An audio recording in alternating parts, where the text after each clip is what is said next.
നിങ്ങൾ എപ്പോഴെങ്കിലും താഴ്ന്ന മുഴക്കം പോലൊരു ശബ്ദം കേട്ടിട്ടുണ്ടോ? എഞ്ചിൻ ഓഫ് ചെയ്ത വാഹനത്തിന്റെ സൗണ്ട് പോലെ. പക്ഷെ എവിടെയെന്നറിയില്ല. ഇതാണ് അമേരിക്കയിലെ ടാവോസ് പട്ടണത്തെ മിസ്റ്ററി ലിസ്റ്റിൽ കൊണ്ടുവന്ന താവോസ് ഹം. ചിലർക്ക് മാത്രം ഒരിക്കലും അവസാനിക്കാത്ത പോലെ തോന്നുന്ന ഒരു low frequency humming sound. Engine ഓഫാക്കിയ വണ്ടിയുടെ മൃദുവായ ശബ്ദം പോലെ.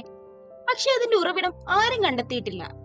സയന്റിസ്റ്റുകൾ വലിയ പഠനങ്ങൾ നടത്തിയെങ്കിലും മെഷീൻസിൽ നിന്നും ഇലക്ട്രിക് ലൈനിൽ നിന്നും ഭൂമിയുടെ പ്രകമ്പനത്തിൽ നിന്നും ശബ്ദം വരുന്നുവെന്ന വാദങ്ങൾ തള്ളിപ്പോയി. ചിലർ അതിനെ ശ്രവണ വിദ്യാബോധം എന്ന് പറയുന്നു. മറ്റു ചിലർ UFO ആയി അതിനെ ബന്ധിപ്പിക്കുന്നു. കേൾക്കുന്നവർക്ക് മാത്രം അനുഭവപ്പെടുന്ന, എന്നാൽ യന്ത്രങ്ങൾക്ക് പോലും പിടികൂടാൻ ബുദ്ധിമുട്ടുന്ന ഒരു ശബ്ദം. ഇത് എവിടെ നിന്ന് വരുന്നുവെന്ന് ഇതുവരെ ഒരു ഉത്തരം ലഭിച്ചിട്ടില്ല.